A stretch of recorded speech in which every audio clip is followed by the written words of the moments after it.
All right, we're back with another episode of the Northwest Property Podcast. My name is Tony Dunham. I am your host for the podcast and the co-founder of Mosaic Studio. I'm here with Tom Taylor today and more Realty, and we're going to dive right into it. So, Tom, give us a quick introduction. Well, it's great to be here with you, Tony, and Mosaic and all the great things you're doing. I've been in the Portland area for many years. I've been in real estate in one form or another for over 25 years and love it. And started out just buying homes, bought 3 duplexes and bought another home, kept those as rentals, ended up having about 28 doors, we called them at one point. And then after a while, I sold those off, most of those, and got involved in some other things. But over the years, I've been involved in 3 different kinds of careers, basically. Yeah. But real estate has been intertwined through all of it. And so done development work and have now as a licensed realtor for many years. So it's been a lot of fun. I enjoy homes. I enjoy the people that are in the homes. And it's a real kick to be able to see people get a win, get in a home, or sell a home and feel happy about what they got. That's awesome. Well, this is interesting for us because we've had a lot of our current clients and friends on here, but I just met you today. So this is going to be a really interesting conversation. It's going to be fun for me. I love meeting new people and you know, I also share your passion about real estate. And so that's kind of how I got into this industry. And I love just like picking people's brains and learning about, you know, what drives your passion around this, what you've seen in the industry, things like that. So, you know, for me, I had kind of a similar route where I did a couple flips. I grew up, my grandfather opened a small HVAC company in Bend, Oregon in 1965.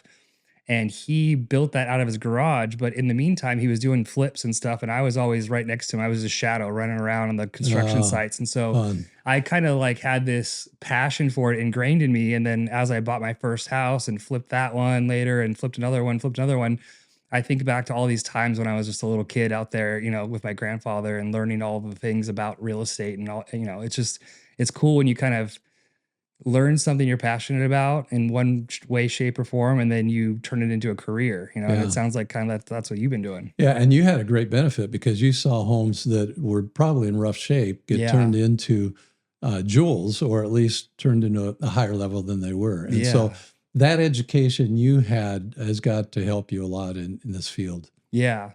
Well, and I didn't know where I was going to go with it. And I'll tell you kind of a little bit of background about me. You know, I went to art school for graphic design out of high school.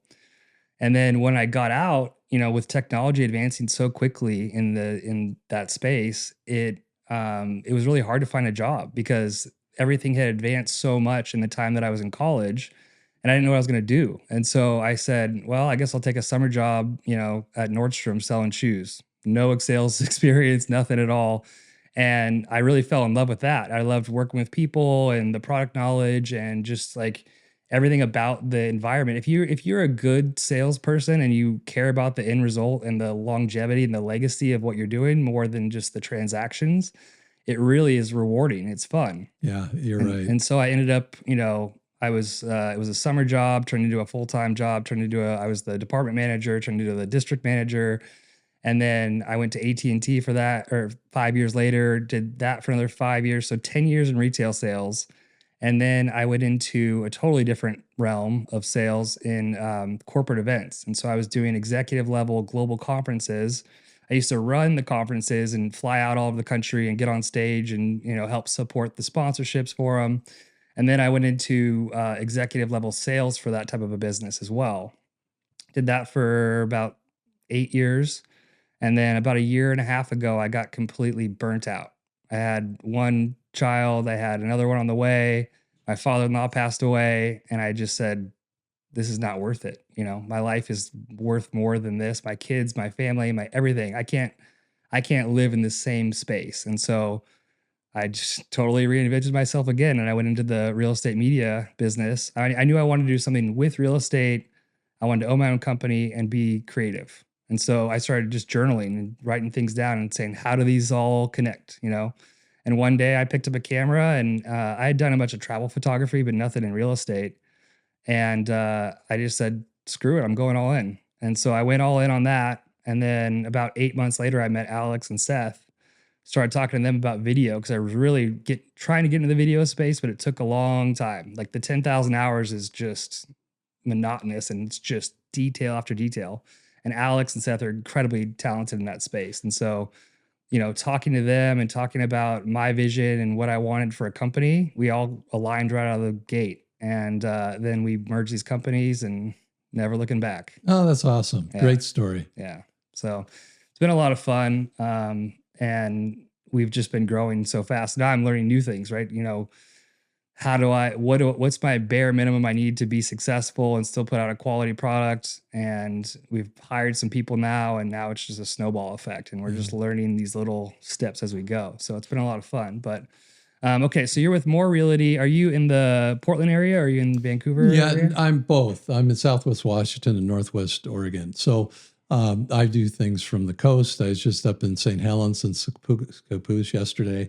Battleground, I go up there, Ridgefield, and but also the other direction, Oregon City, out in Damascus, Sherwood, all around, and a lot on the west side in the Hillsboro, Beaverton area, Forest Grove. So centered more that way, the west side, but I work all over. I've been doing this long enough. I know enough people that there's an advantage to knowing all the neighborhoods and all the eateries. And when people are looking for something, it's nice to be able to know a very large metro area template. You can say, okay, this is what you're looking for. Where's your work at?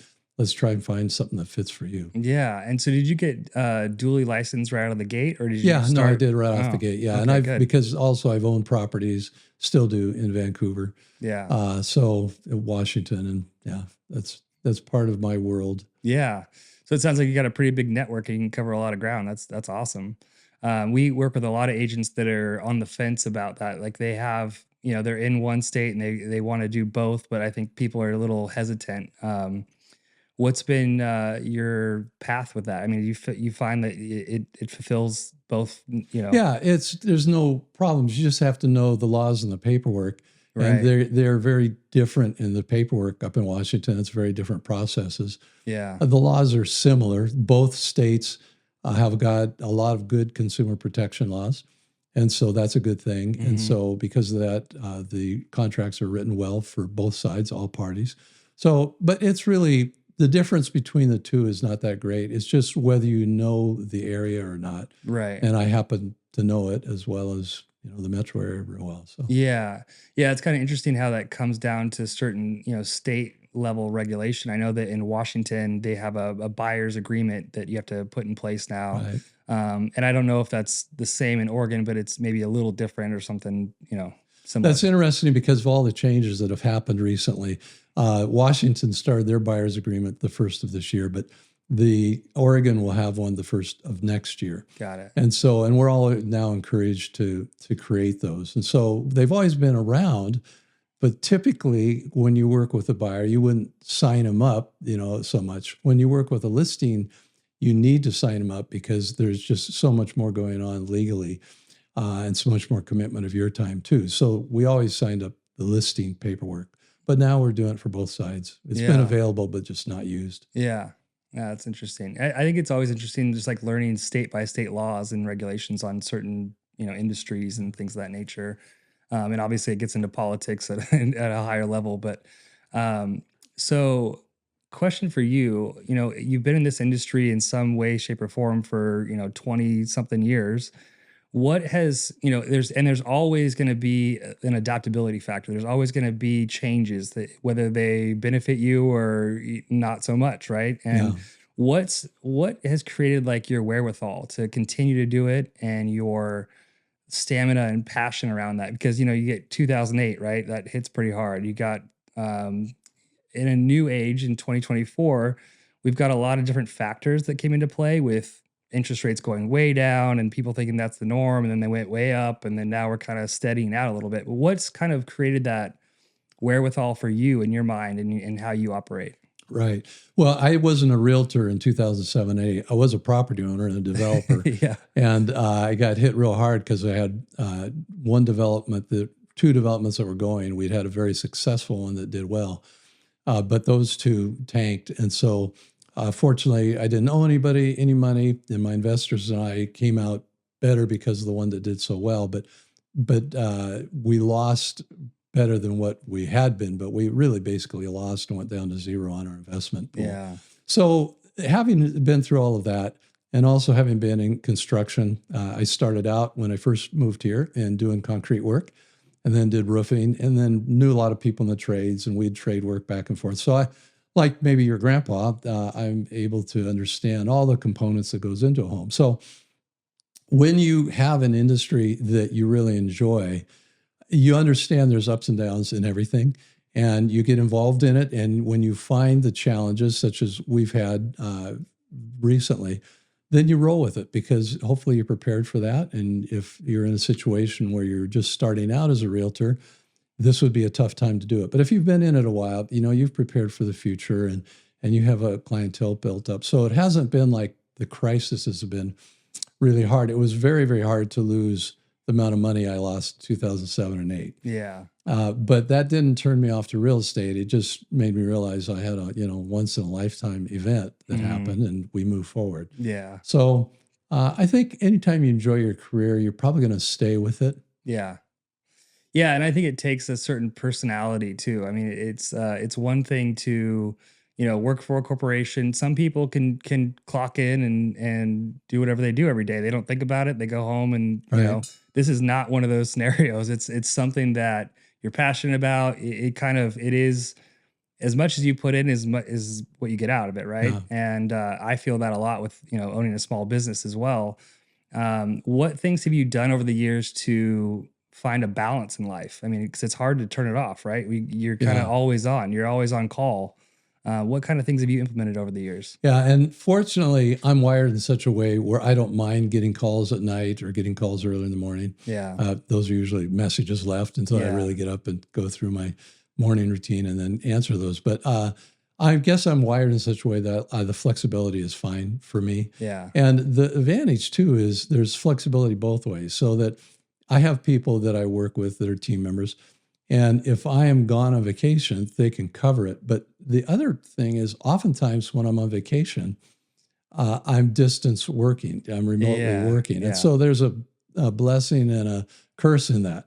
But I'm wired in such a way, I don't mind that. And so I can usually take care of clients even on vacation, and I feel better about doing that. But if I need boots on the ground, them to show some property, I've got that. So in answer to your question, I think it's how you're wired. And I have to keep priorities with my family. My kids are now grown, so it's all about grandkids. And the flexibility there is I do have some flexibility in my schedule. So the trade-off is I can rearrange my schedule around activities. If I'm going to a ball game or doing something like that, I Yeah. can typically work around it. So Right. there's benefits. Yeah. Yeah. It's been a reoccurring topic on the podcast, selfishly for me, because I kind of have a tough time with it. Like I am so driven and so passionate that it's hard for me to switch gears sometimes, but I'm getting better at it. It's just consistency with all the things you put around it to protect yourself, and protect who you want to be for your family and your friends and things like that. But I also think it's really important for people that are new to the industry to hear these things as well, because they might not know what they're getting into. It's not all as glamorous as it looks from the outside on TV and all that type of stuff. Well, it's interesting you say that, because every once in a while you'll get an agent that says, I don't, if you leave me a message, I won't respond till the next day if it's after 6 o'clock. Right. And, everyone's got their model they want to follow, but that's not really a service oriented approach, especially in a business where homes can move fast. Right. And though things have slowed down now, if there's a primary home that someone really likes, they've selected, you want to be available to work on things. I don't mind working until midnight if I need to get paperwork out the next morning. Right. So, you have to understand this is really not a 9 to 5 job. And if your family's good with that and your life partner and, you can still balance it all, great. If not, you probably should look at a different career. Yeah. Yeah. And we're very much the same way. I mean, we'll get texts and calls, at night, 10, 11 o'clock at night sometimes they need to get a listing, ready. And it's just the balance of knowing that it's not an emergency, or prioritizing kind of in a certain way. Or, sometimes I'll shoot them a text and say, hey, I'm not available right now, but we can, look at this in the morning or whatever it is. But it is just the balance and also your workload each week and looking at, what's the priority. I try to make I have some big pieces of paper. I like to just write a line down the middle and say personal and work, and then I'll make like one version of it, and then I'll put the hardest thing back at the top, to knock out the hardest thing first so I can go on with my day and have some fun. Well, Tony, you get the award for being highly organized. Yeah, it's almost too much That's sometimes. I'm glad, as long as that's the route you take to do it and balance it out. That's great. Yeah. Well, I've also done it where I organize myself too much, where I go in my email and create rules. So if you email me, it goes into a folder, and then I might not see that email because it doesn't pop up in the general inbox. And so, it's a balance, but I think, it is it's a lot of fun. It's fun to get, I'm like a dog with a bone. So I get a little knock on the door or a text or something, and I'm like, oh, this is gonna be great, and start getting my mind working around that. But yeah, it is a balance. And I'm Well, sure I might just say, yeah. you have an entrepreneurial attitude, and that's what you have to have, because every realtor has to understand it's a small business. It really is. I mean, you're wearing a lot of hats, and you have to wear some of them very well. And so that doesn't come about unless you do have a focus and you're able to understand that though you're running your own schedule and you're your own boss, you have to take care of business and you have to be continually educated. I mean, as a realtor, you're dealing with all kinds of software. I mean, there's a dozen different kinds of software systems I have to know. And as we all know, as things improve, software gets updated. The way you did the software before doesn't work now. And so you have to constantly keep educated and up on that. And you don't do that unless you've got an entrepreneurial spirit and you want to keep growing, you want to keep learning. If you want a job where it's routine, the same all the time, and a lot of people like that and they're very fulfilled in that, great. This is not that career. Yeah. Hold on, I'm going to close this window real quick. Now I'm getting kind of cold in here. Nice windows. These are great. These are incredible. Yeah. So yeah, I think that I'm sure you can remember like when you had little kids, that's just like a whole nother ball game. Because what I realized is I can't multitask. Like when they're here, it's just right. Because the little guy is almost walking, and my daughter's walking and talking like she just has every question in the world. Right. So.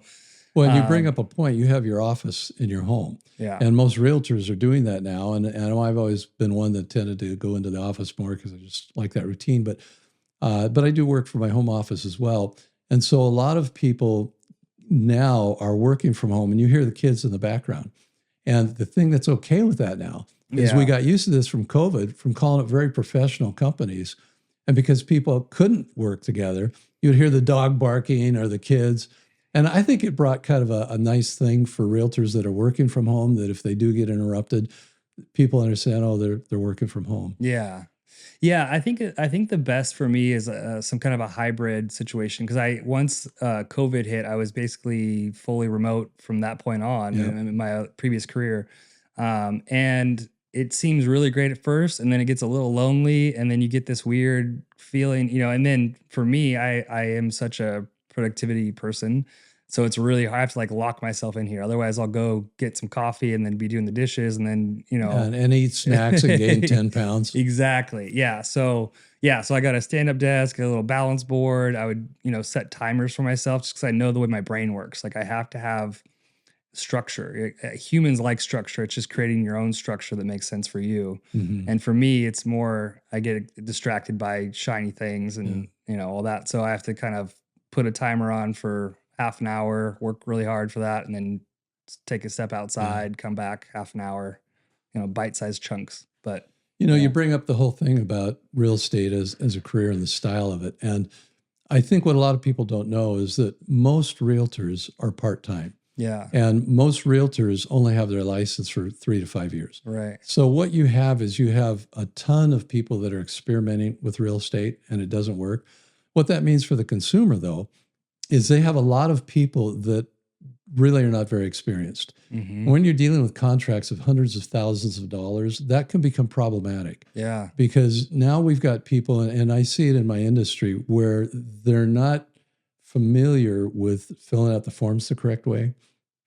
Every form, whether they're Washington or Realtor, they're full of dates, and you can have easily 15 dates in just the Oregon highlighted in the Oregon contract. Now, not all Right. those come into play, but some of them do, depending how the transaction goes. And you can actually void contracts by not having your timelines right, by not having it filled out, uh, not being able to negotiate for your client well. So there's really something to be said for that process of winnowing a little bit where people try it and then they get out of it. And that's most realtors, they only do 3 or 4 transactions a year. So a full-time experienced realtor adds a lot of value. And that's one of the things I would like to share is that when you have a realtor who's done it for many years and they're competent and they know how to negotiate, you're going to have smoother transactions and you're going to get a better price, whether you're buying or selling. So Right.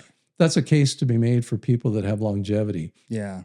I always recommend that people understand when they're dealing with a realtor, they can interview a realtor just like they would if they're having something done on their house. If they're having a roof done or painting done, Right. they'd probably get 2 bids, right? Yeah. And you probably did on the work that you did. Yeah. And so it's the same with real estate. It's really great to interview and just, a no obligation one and find out how each person handles it and find out the suite of advertising that they bring, find out the services they bring. I bring some very unique services, others don't.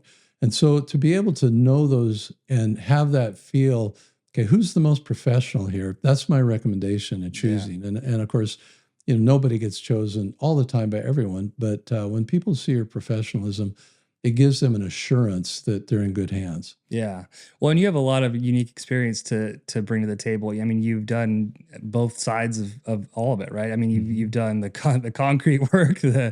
the rentals, the builds, everything. So you kind of know the whole dynamic of what you're working with, property values, good areas, things of that nature that give you a unique advantage. But I think it's also important to talk about that, on the flip side of that, like you can break up with people. You might not be the right fit. They might not be the right fit for you as a realtor. Right. You might say, yeah, I don't think this is going to work out. And that just shows that, what how you operate and how are in this professional space. And, just like us, we haven't done it a lot, but every once in a while, it might not be the right fit. Mhm. Because we can't go so far out of our way for someone and it probably still wouldn't work out, and then Yeah. you're just running like crazy trying to make up for something. You're losing money.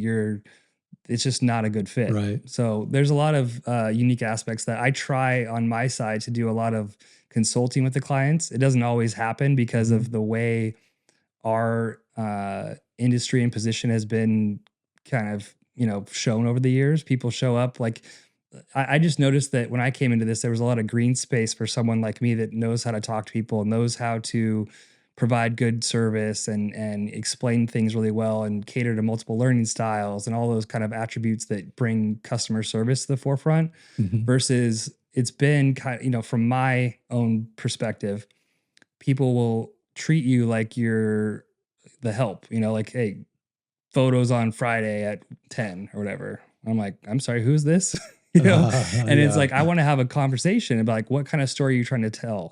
How can we bring this to life and help you sell the property way faster than you could with just photos and have a consultation approach where I can walk through and say, this property would do really well with X, Y, and Z. It does not every property needs Matterport. Some agents want to put it on autoplay where they go, you know, every house gets Matterport, 3D, da da da da. Okay, well, no offense, but in my opinion, this is why you should do this, and this is why, and it actually could be cheaper for you and highlight the property better. So, Mhm.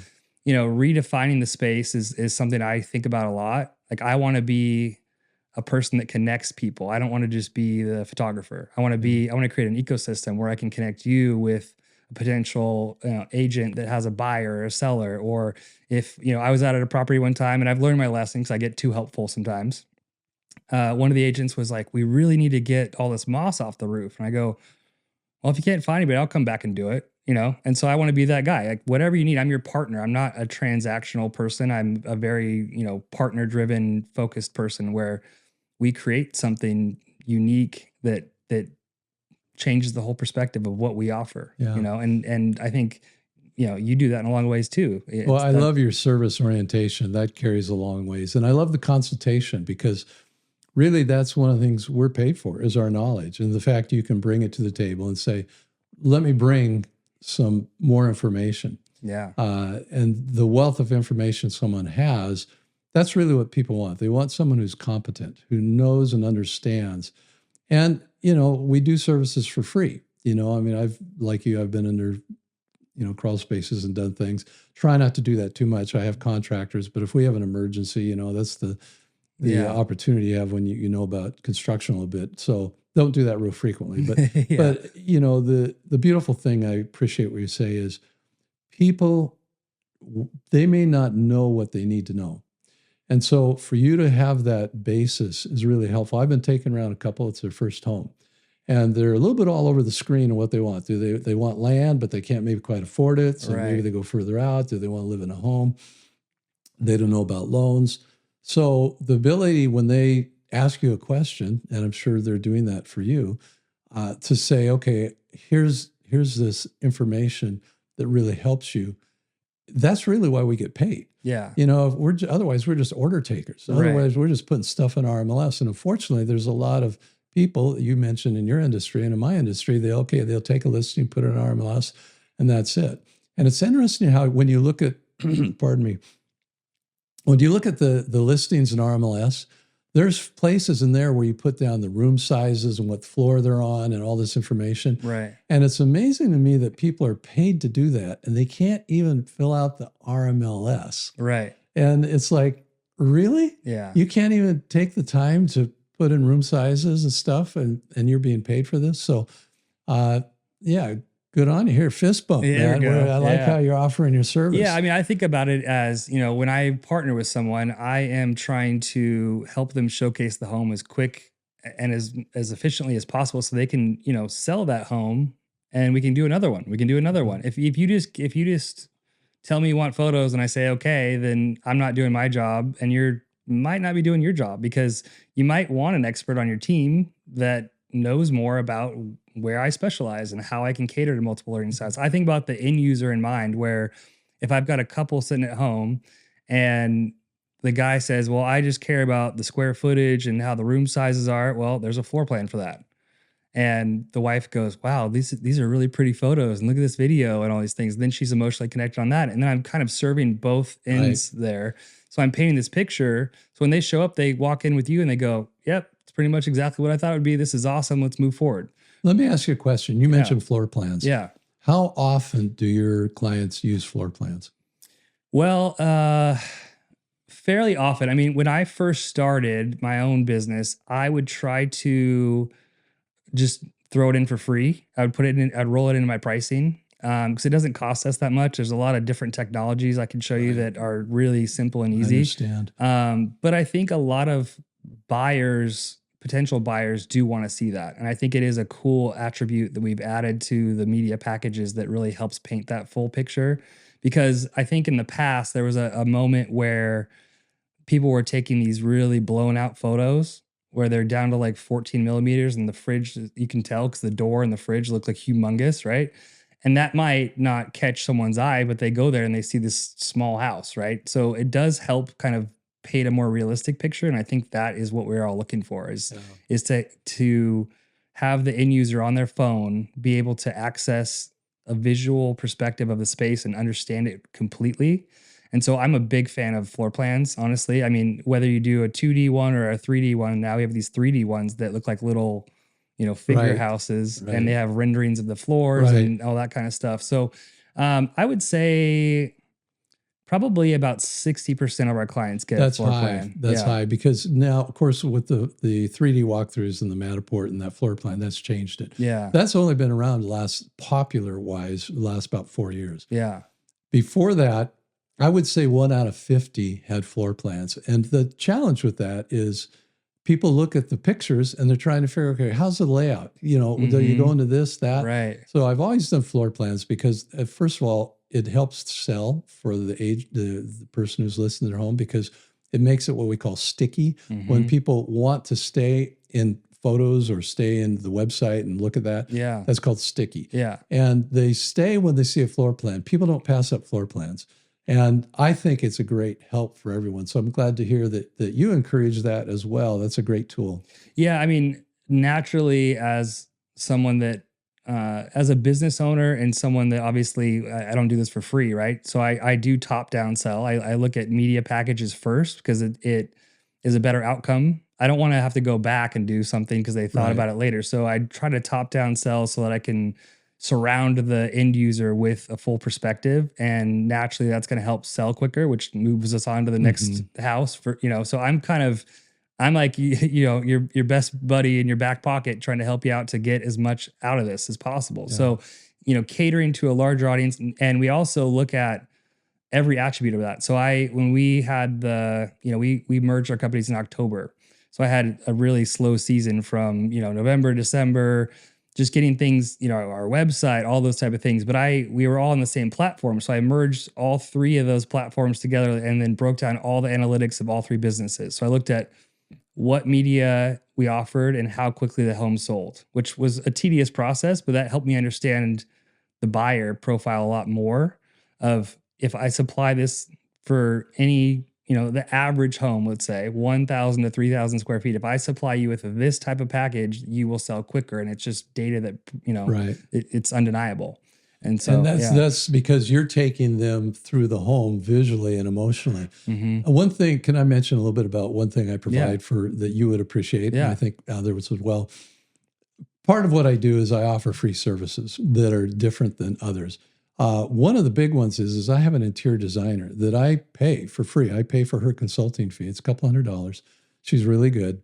And she comes into every home that chooses to, and all the homes that are listed do actually choose that. And she lays out how they can rearrange their furniture, maybe paint a wall. We go through together. And there's things we know together that you should not put your money into and things you should in preparing the home. And so for low cost, we can help get it so it pops on the camera. And that's what we're looking for because that's Yeah. when they see it first.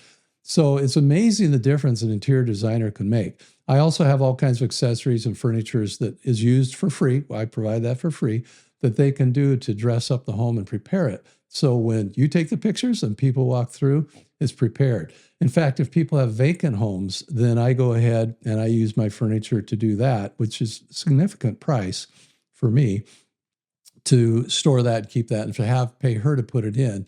Usually staging charges about $2,500 first Right. month and then about 15 second month. I do it for free because I want to see my clients successful and I have a sense of pride in what we're presenting to the Right. public.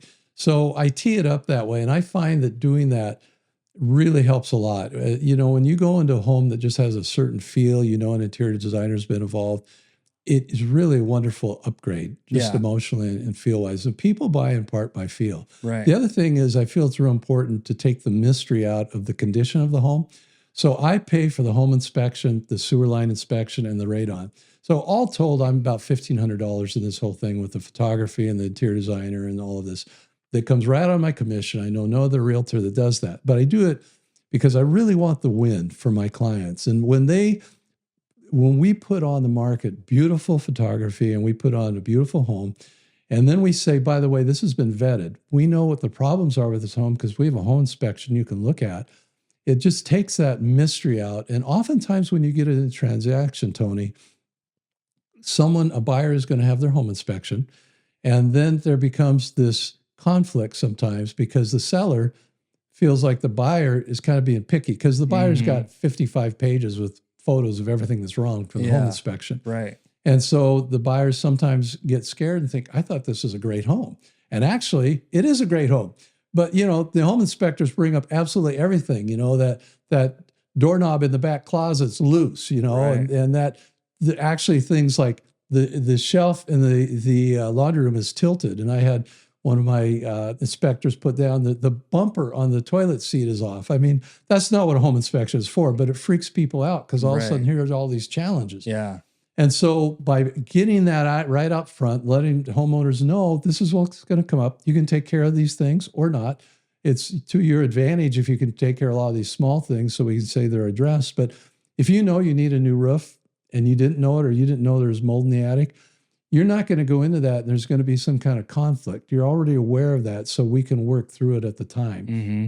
So really by being proactive, you tee it up so that it has a lot less issues in the transaction. There's not like a bomb going off in the transaction with home inspection. Right. You've got people initially attracted because of the beautiful photography and the way the home's set up. And I find I get smoother transactions and higher price for my clients. So that's why it's worth it for me for the investment. And of course, clients appreciate that. And so I Yeah. get referrals through that. And that's how Right. we build business, is providing service. Yeah. No, I mean, I think I've just over the years, I've just learned that, being in sales for so long, I've seen all kinds of crazy stuff. People that are just trying to do volume and not care about the end user. And I knew that it would be harder to do it this way, but it's more fulfilling and more rewarding. And I think Yes. that when you meet people like that, it's contagious because it's like, I do care. I don't even have to sell you something today because I know you'll come back with 3 friends and tell them how great our conversation was and how much I cared about the Right. experience. And so I've never understood that mentality, but it is interesting too. I think a lot about the agents that I work with and their kind of profile, right? Because I do have some that work on smaller properties that might not be in good shape, but they've got a system down for that, and they just roll through those. They'll do 50 a year or whatever on these ranches that are beat up and broken, but they have their own process there. And then there's folks like you where you can play in a wider range of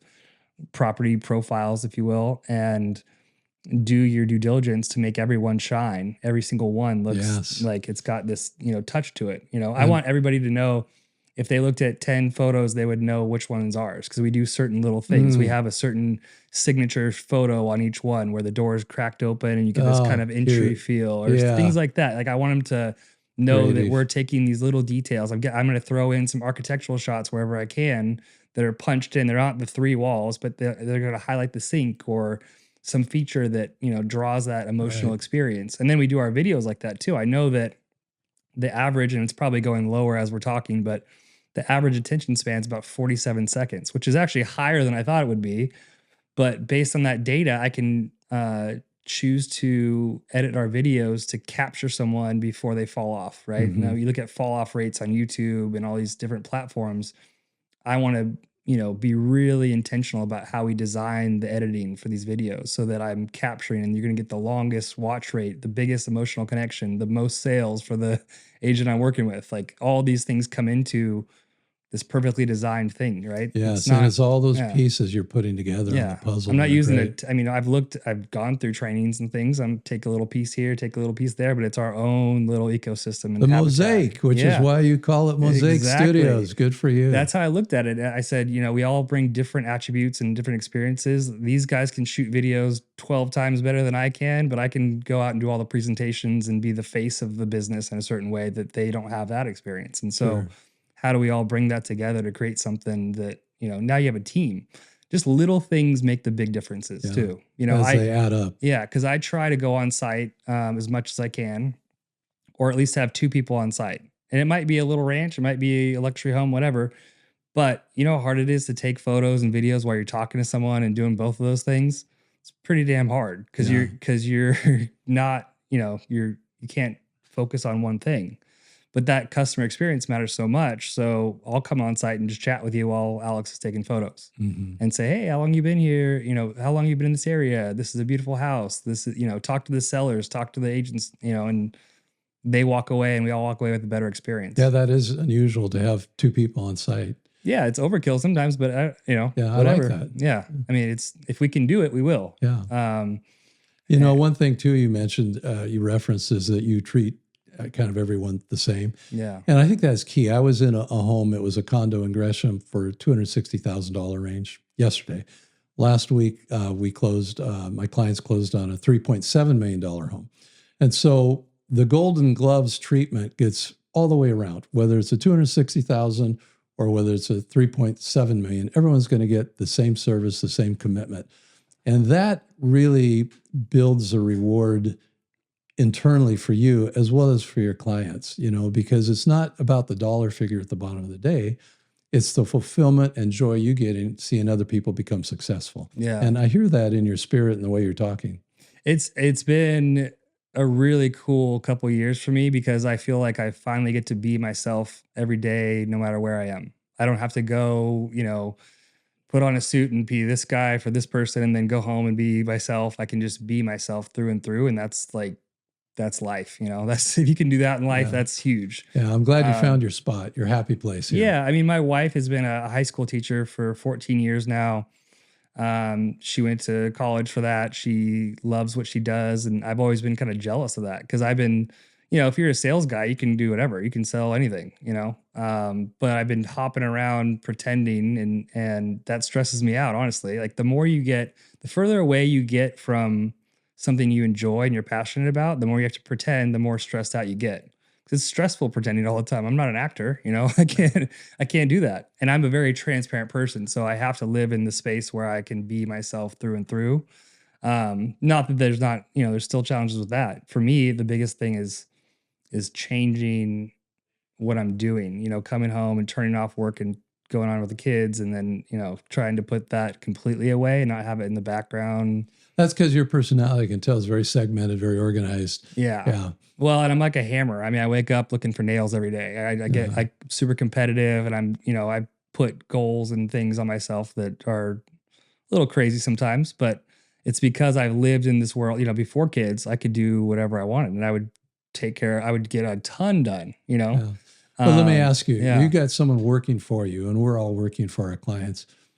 Wouldn't that be kind of the kind of person you'd want working for you? Oh, Someone yeah. who's driven and Yeah. wants to do it, right, and thinks about it a lot. Yeah. I was telling Alex that the other day because we're hiring right now. And I said, my mentality is if I was building the football team, I want people that are going to run until we say stop. I have to slow them down, not try to speed them up. Right. I want that like hungry energy where I have to like tame you down a little bit versus like, hey, are you coming? Are you doing this? Are you showing up for this? Like, I want you to be like, I'm going to show up every day until you tell me not to, Mhm. and that's hard to find. And I feel it's kind of funny. I mean, I feel like I'm getting old all of a sudden because I'm like, yeah, these young kids have a different mentality and they're entitled and all this stuff. It's just funny how and it's cultural. It's not always about that. Sometimes it is, but sometimes it's about just like a good sales process, asking the right questions. I think it's really important for anybody to ask permission to ask questions in any scenario. Like, hey, do you mind if I ask you a few questions to better understand what you're looking for? Mhm. Then all of a sudden their wall goes down because the intention behind that is to do a good job for you, that I care. It shows all these other attributes Mhm. that I care so much. I'm asking you if it's okay to ask questions. Yeah, Then they'll tell great you point. whatever you want, right? I used to manage sales teams, and I would tell them that, you need to get to a point to tell the customer what to buy, not ask them what they want to buy, because that means that you have to ask good questions and understand enough to tell them based on what you found out, this is the right Yeah, you choice. have to have the discovery process first. Yeah. Yeah, so until you really know what the client wants, and that does take some probing because sometimes they assume you may know, sometimes they not have thought through it to articulate it. Hmm. But you helping them really helps them solidify. And of course, everyone appreciates when they know that you're looking out and trying to discover their best interest. Yeah. But based on that, that's where the competency comes in because once you gather what they want, then your competency is to come in and fulfill that and guide them and let them know what they don't know Yeah. and how they can get there. And that's a beautiful way to approach it. And I appreciate that's the way you do. And that's really putting client first. Well, and you can give them examples and kind of clarify. If they give you a weird look when you say that, you can say, well, what I want, what I've found in the past is that I've worked with people, or for me, like, for example, my first house I bought when I was 24, I think. I just really wanted to buy a house. I wanted to buy a house, wanted to buy a house. And that's great. And it wasn't like super detrimental, but you have to make some changes on what your realistic profile of that house is, because my first house didn't have a garage. That was fine until it wasn't, Yeah. and like a shed will get you so far, but I got a lot of tools and all these things, and that's a learning lesson. And you could use that for an example as, what things would you be able to set aside? Right. Rearrange your priority list. And obviously it's, it could be a couple.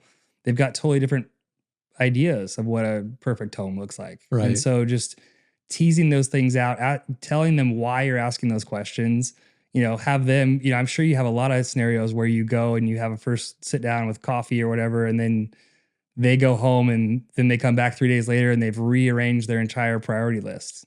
Like, are you going to have kids? Is this, Right. Nobody is buying their forever home on the first one unless they are somebody that I've never met. Right. No, you're exactly right. Yeah. And that process too, I like how you say you do have to guide that sometimes.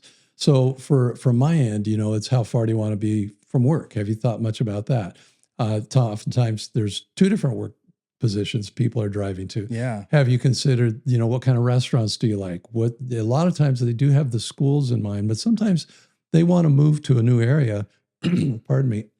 They don't know what the schools are like, where they could move to. And I've had clients say, well, we really want you to tell us where the good schools are. It can be the walkability. Some people, it's the bike paths. And so you have to understand a lifestyle. What is the lifestyle of your client? And it's a fun thing to discover and for them to talk about what their interests are. Some people, they like to RV, so they need a place to put their RV that the HOA allows them to have an RV or to hide it somehow. So that's the joy of getting to know people. And as you do that, then it all kind of comes together and you work together to find that victory that you're going to get. I have had some serious problems with my RV these days. It has been kind of a nightmare. My RVs. That was a trigger for me. Try this. I bought a Metro van, the kind you have the wheelchair lift on because I like windows. Yeah. And I'm putting an RV into it. And so, do you know how hard it is to put that many systems in? I would have been better to buy an RV and put windows in it, Yeah. And so it's funny. So I feel the pain on RV. The electrical stuff, man. It's I inherited an RV last year, and we were super excited. I mean, this thing is beautiful. It's basically like a Sprinter van before they had Sprinter vans, right? Oh, so okay. it's the Tall Dodge ceiling. front end. Diesel. It's got 50,000 miles on it. It's got a fridge, indoor, outdoor showers, all this stuff, right? Well, when I inherited it, my father-in-law passed away really suddenly. And he knew that thing inside out. Well, I go to pick it up out of storage. I got nobody to call. I can't call him because he's not there. And so, I'm trying to figure out all these batteries and stuff. It's got 2 auxiliary batteries in the back hidden. Right. It's got one in the front for the, chassis, and then it's got a kill switch underneath. I found out like an hour later. And then the electrical started kind of going haywire. So it ended up, we took it one time to go camping. The generator wouldn't work because it wasn't getting enough juice from the batteries. There's some kind of electrical bug. And anyway, it's been a saga. My mother-in-law just took it up to Alaska with her brother, and we got it up and running. We had an electrical guy to figure it all out. He told me that the batteries were hooked up wrong from day one somehow. I mean, I went, it's got 2 batteries, red to red, black to black. It's got a little daisy chain in the middle.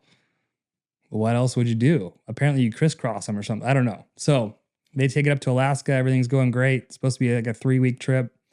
And in Alaska, you've got all this permafrost. So you got big bumps in the road. Right. Yeah. They go over a bump and something jars loose, and now they're out of electric again. So they just came back like a week and a half early, and now I'm still I'm thinking about it right now. I'm going, no man, this thing, Tony. Yeah, well, because then you got to find this unique guy or gal that does specific electrical for these, and so I think we'll end up maybe selling it to an RV shop and getting a trailer that's just a little bit more low key, and it'll be a better setup for our situation. This is a great setup for two people, but with little kids, the upper bunks and stuff, that's not a good layout. So, well, you're having fun though. It's a learning experience, and I'm glad you're taking the kids out. That's cool. Yeah. But that's your lifestyle, and everyone's got different.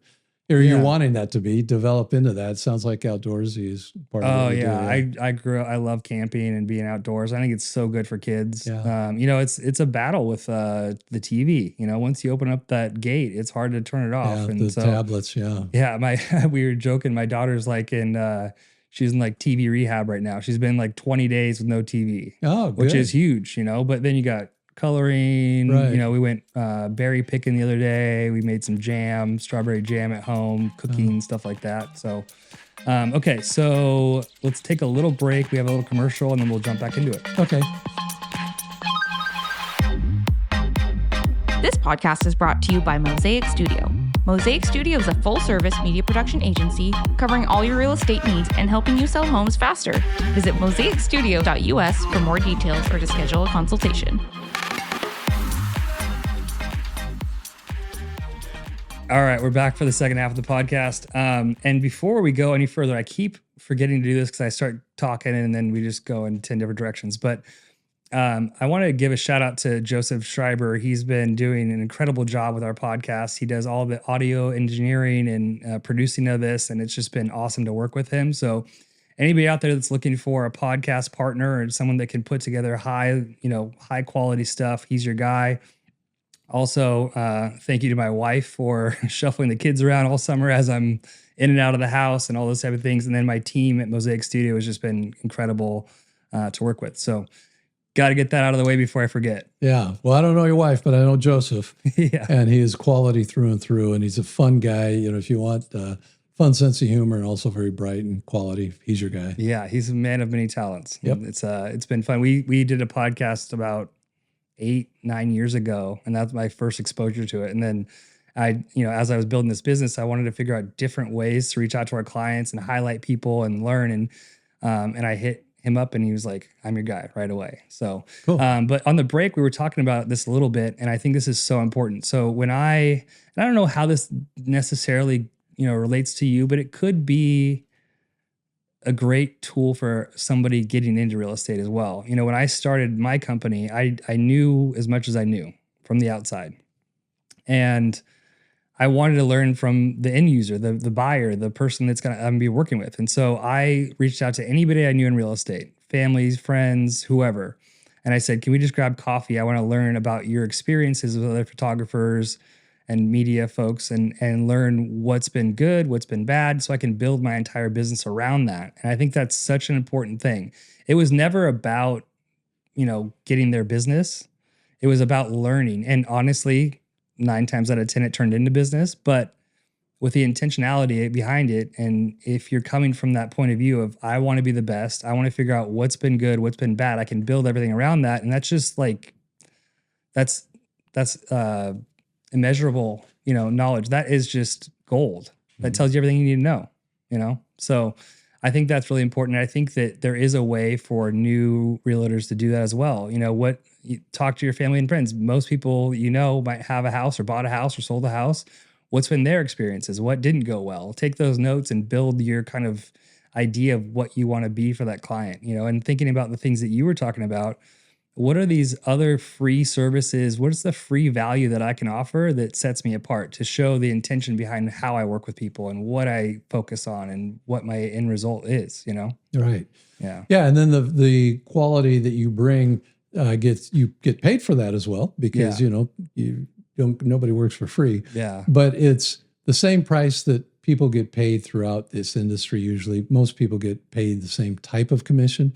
So what you have is a great range of the experience and the quality that they bring to that. And that's just one of the joys of being able to grow in a business and know it. There's just things that after you've done something for more than 1 decade, 2 decades, that just come so naturally. And the great thing is, you just mentioned about building somewhat of an affinity with your clients. People have an affinity for someone that they think is really listening to them and really wanting to know what their goals are and really there to serve them. And they appreciate that. And so, we all have different personalities. Some make friends easier, but really I find that, and actually you read Malcolm Gladwell, I see, and there's some others like this, but you may have read Tribes and some of his other books, but there's a great book out that really explains that the people think a good salesperson is the guy that's the happy guy and real people person and go in. They've done studies in corporations that find out that that's really not the guy that goes out on the golf course and, hail fellow, well met. What they really want is someone who's ultimately competent. They want someone who's courteous and everything, but they want someone who really knows the field and can bring answers to them. And so by getting to know people and finding out what they want and bringing their answers, then that's the gift you give them. And it's a gift that comes full circle because it keeps us employed. Yeah. It's all those things you learn in life. I mean, when you're getting into a new career, you feel like there's a bunch of stuff you don't know and you're kind of afraid of it, right? But I think just even telling people you don't know the answer is a huge thing, being upfront and honest asking good questions, telling them, I don't know the answer, but I'll figure it out for you. Like those are okay things to do because it humanizes the experiences versus like trying to, get further by lying or whatever, a little white lie. And then you're screwed up on the back end anyway, Or pushing what you think your agenda should be for them. Yeah. And that's the challenge when we kind of all get to be know-it-all at a certain point in our career. Yeah. And you have to be aware that, what your concept is best for them may not be really what's best for them or what they want. Yeah. What I noticed too, like there's a flip side of everything, right? I think about life as a happy medium in a lot of ways where, when I first started coaching and managing people, I really wanted to be the best for them. And so I would ask for feedback all the time, right? But then there's a point where you got to move forward and have the confidence. Because if you ask for feedback all the time, then you're just twitchy and you're kind of feeling like you're never quite there. And you got to have that ability to manage those two minds, the two minds of, am I good enough and I'm too good, right? You want to be in the middle where you're showing your value, you have the value externally and internally, where you're not looking for feedback so much that you can't act, right? You gotta have the action, right? And you can also help clients that way because sometimes people get analysis paralysis. Yeah. And by regurgitating the same thing a lot, you can kind of help them pause and say, okay, now let's make a decision about this because you've been going back and forth. What is it that really is keeping you from deciding what you want and help them process that? Because at the end of the day, there has to be action. And that action means that you have to have a direction and a goal towards it. Yeah. I noticed that, and you'll learn these things over time where you start to have these really good questions that work, most of the time. And then there's certain clarifying questions and massaging the process, and then get to a point where I used to work with high level sales. And I would be talking to someone that I thought was the decision maker, but sometimes you'll waste all this time. So I used to get to a point where I would say, okay, so, at this point we've covered X, Y, and Z, kind of recap what we've talked about. Does that all make sense? Does that, are you following? Does that resonate with you? Getting those kind of feelers. And then I would say, okay, so at this point, what's your decision-making criteria? And that's always a really good question because that will flush out whatever the elephant in the room is or that unknown thing that doesn't move the sale forward or the process forward. I like that phrase, your decision-making criteria. Yeah, because they'll say, oh... Especially in the kind of situation you described you were in earlier. Well, they would say, oh, well, I need to talk to my boss. Okay, perfect. So your boss is who I should have been talking to 3 calls ago, right? Because but your boss doesn't want to get on the phone. He wants you to flush this out. So that's fine too. But that could also translate into the real estate world, So, okay, so we found you a house in the right neighborhood.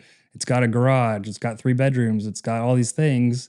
Yeah, that's great. Okay, so, how do you want to move forward? What's the appropriate next step is also a good one, just to understand who else is involved, what else you got to do, And for you, like we were talking about, I was thinking about, they could do a test run. Okay, so drive to work 5 times from that location at the time you would drive to work and see if that's still going to be a good commute for you. Yeah. Or, go check out the school and make sure that, you feel comfortable with that. Or go to the grocery store, or, pretend like you're at this house, because I've definitely had some friends where, one person says, okay, I can handle a longer commute if you want to live here or whatever. And then every time I talk to them, I'm stuck in traffic again.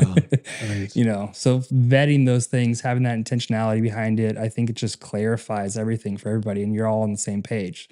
The sooner and the decision you can do that, makers, identifying the decision makers and treating everybody with respect and drawing from everybody is important. I remember when I first started, some friends came and said, hey, we're going to sell our house. Actually, the husband did.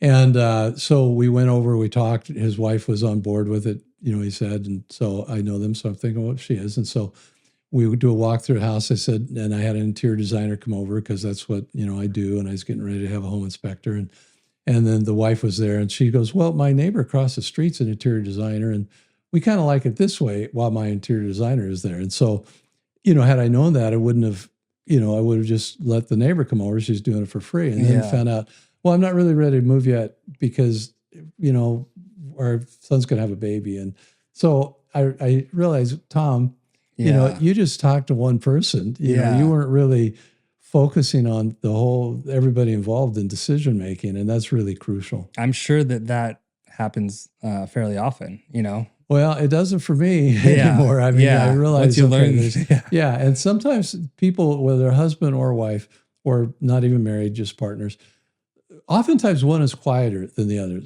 and you have to be aware of that, they may be quieter, but you need to draw them out a little bit to be able to serve them and their Yeah. interests.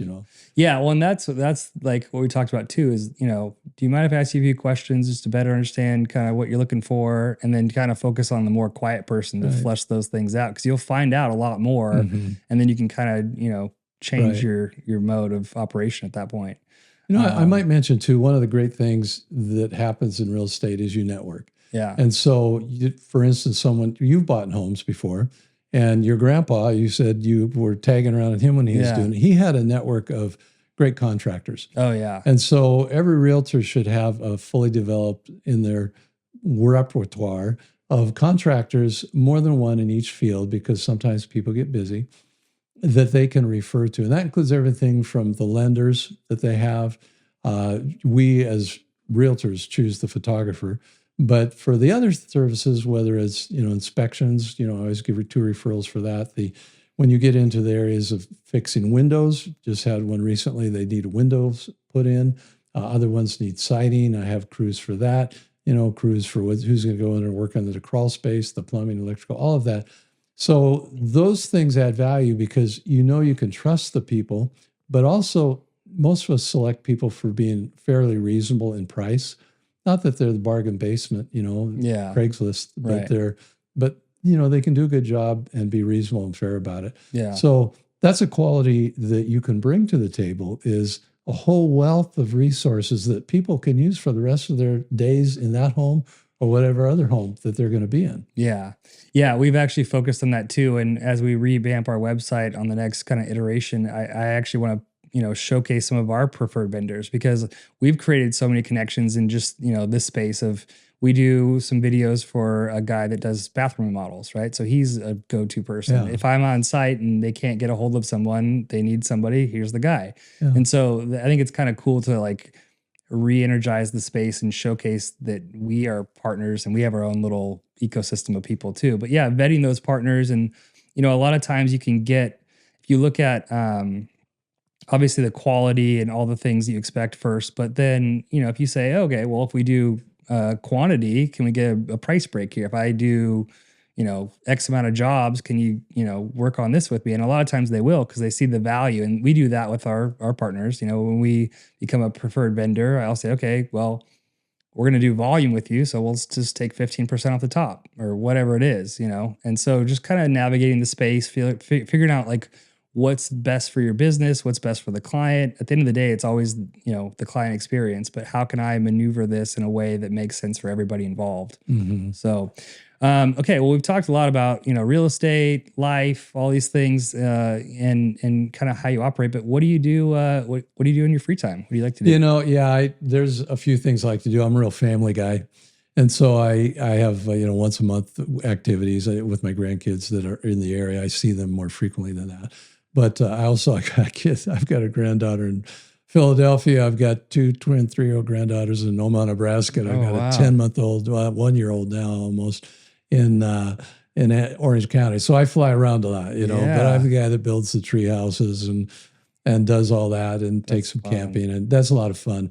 And then I also enjoy reading a lot. And then I have kind of a local, it's kind of like the Cheers, old Cheers TV show. I've got a local wine bar that they play music at. And so, I'll go down there every other week, sometimes more frequently, and hear live music and awesome. Enjoy that as well. And then I'm also involved in church activities. I've got friends. And then during the football season, Monday Night Football, we meet at a sports bar and enjoy that. So different social activities. And for quiet time, I read. I use Kindle, usually electronic. And then when I drive around, I use the ebook or the audiobooks. Yeah. So I get a lot. Like right now, I'm listening to a book called Sapiens. It's a really interesting, if you're wired that way. This is more of a nonfiction book, but it's one that takes humanity from evolution right through to where we are today and the development of it. But I also enjoy fiction books as well. So that's kind of what I do. Yeah.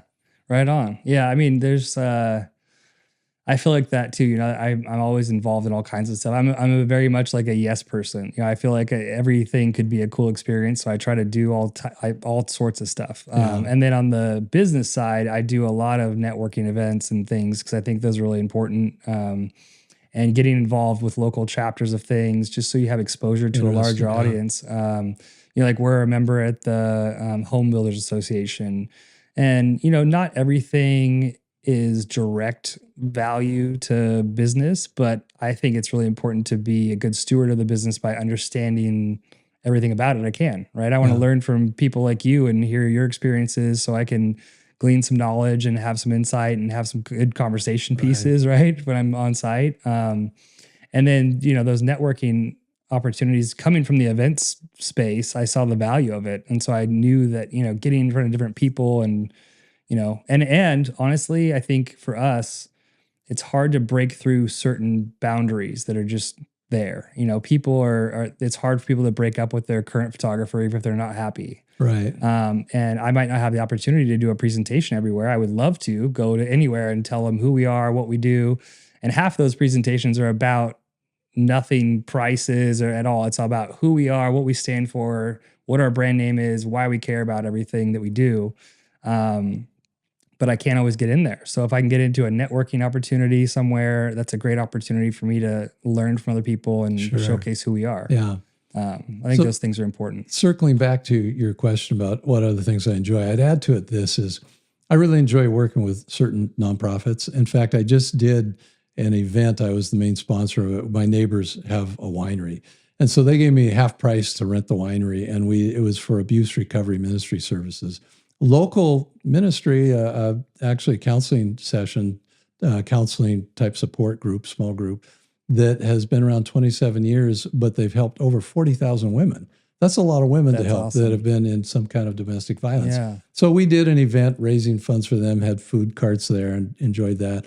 I'm working to get with our church, we have extra property. I'm working with Hillsborough Rush, a soccer team, so that they can, we'll lease that property to them and they will build 2 to 3 soccer fields on that. So I'm engaged in that. And then also every transaction I do, $300 goes to this orphanage and education program that's in Kenya, Africa. And so I've been there a couple times and I know the people that run it. And it's really great to be able to help outside of our social structure because the rest of the world really does have big needs. And so what we can give, while it might not seem like much, it goes a long ways. Yeah. So every year, several $1,000s goes through. I donate some, but also just my clients. So every $300 from every transaction goes. Yeah, that's awesome. So it's you try and just be involved in things in life that add value to other people as well, rather than just ourselves. Yeah, definitely. I'm definitely, well, 2 things. I'm a big fan of wine. I love everything to do with wine. I'm actually going to Stoller this weekend for a big event. Are you going to the piano guy? I'm going to the one on Saturday. It's like a barbecue / wine one. My parents, this is a whole other story. My parents have a barbecue company, and so they're going to be there cooking this weekend. Okay. But the other thing is so I'm a board member with a group called the Bridge City Guild. And we put on charity events for women and children's charities, and we have a nonprofit through that. So you do it, you don't charge them to put the event on? Yeah, so at least once a quarter, we do it fairly often, but at least once a quarter, we pick a charity that we want to put an event on for. And so we'll do a tap takeover or a brewery run or a bingo night or a poker night or a myriad of different kinds of events. And then every dollar that is raised for that goes towards that charity we pick. And so we've been able to do a lot with the Leukemia Lymphoma Society. Oh, wonderful. This last one was really important and special to me. I have a friend that was, her son was diagnosed with a really rare disease. And she found out that she has it and her mom has it. And so we were able to raise $6,500 for them in just one night with a tap takeover. So we have a cake donated, and then every beer that's bought, that money goes towards that charity of our choice. That's a lot of beer drinking. They must have been. Yeah, well, and then a lot of donations as well. Right. But yeah, so my friend Kelly, her son was diagnosed with a really rare condition called Lois Dietz. and it's a connective tissue disease, and so it could connect to any part of your body. Your blood vessels, your brain, your heart, the connective tissue is all around your heart, and so there's a big red flag there that you have to really focus on your arteries and all those type of things. She just had open heart surgery 6 weeks ago because she was diagnosed. They figured it all out from him. He's 2.5 now, and he was having some delays with walking and things, and they tied it all the way back. And it's such a rare disease that the state actually it wasn't classified properly to get state help. And so they were really struggling to, financially she had to quit her job, full-time care with him, doctor's appointments every week. So we do a lot of great work with the Bridge City Guild through that nonprofit. We're able to open it up to all kinds of different charities, and that's been really great. And then last year, my father-in-law had a heart attack and passed away in January, and I opened up my own nonprofit, and I run a golf tournament every year, and we gave away 2 athletic scholarships this year, and we'll begin, continue that. So, question: who funds the event? Yeah, so the first part is, and I'm sure you're kind of familiar, but getting the nonprofit started is kind of a pain in the butt. You got to go through like the state of Oregon and all that stuff. But then once you get that established, it's tax free. So you just put on these different events, and then so for example, the golf tournament, I pay the golf club $65 per person. I charge $120, and all the difference goes towards the charity. Okay, so the fees to be involved pay for it. Right. Yeah. See, this last one, I wanted everything to go to them. So my friends and I pretty much covered the cost of it, but you usually do it in such a way where the fees it covers itself, and then anything left over. Yeah. So like we're doing a poker tournament coming up. It's $100 buy-in. I think like 60 of that goes towards the charity, and then the rest just covers our bare minimum, And then for the Bridge City Guild, we have a number of activities that we do throughout the year for like, a guys weekend or whatever. And so we all pay a fee just to cover that stuff. But it's a really cool group. It's, so my friend started it in Seattle about 25 years ago. Through a number of people that, they got out of college and they wanted to keep hanging out with all their fraternity brothers. And they were like, what do we do? How do we do this with our wives? And, how do we justify this? So like, okay, so we're going to create this kind of loose fraternity type thing. And we're going to tie charities to it so we can go out and, raise all this money for great charities, but also have an opportunity to get together once a month with our friends. Cool is that? Yeah. And it's really cool. Like I've been on the board for 5 years now, and we've got about 20 guys that come, regularly, and they're all from different backgrounds, different ages and stuff. And we just get together, and typically we, cover all our business stuff. And then we just have a moment of sharing and go around and say, hey, how's life for you? And people are going through all kinds of stuff. And so for men, it's a great opportunity to be able to have a safe space to share what's going on in your life. And have like a brotherhood that you can lean on people and glean, different things from. So it's been really fun to be a part of that, and watch it grow and evolve and, say, this was great, but how do we cater to this audience? And so I'm working on some things there as well. I don't want to just do beer and wine and stuff. I want to create a different atmosphere. Yeah. So we've done some fun runs. I got to get your card or your information from that, because I'd like to. Yeah. And then this year was great for my own nonprofit, because, I started it last year. We had a golf tournament. It was great. How many people came? We had 55 last year. And my goal is to get to 72 this year. So it's coming up August 19th at Stone Creek Golf Club.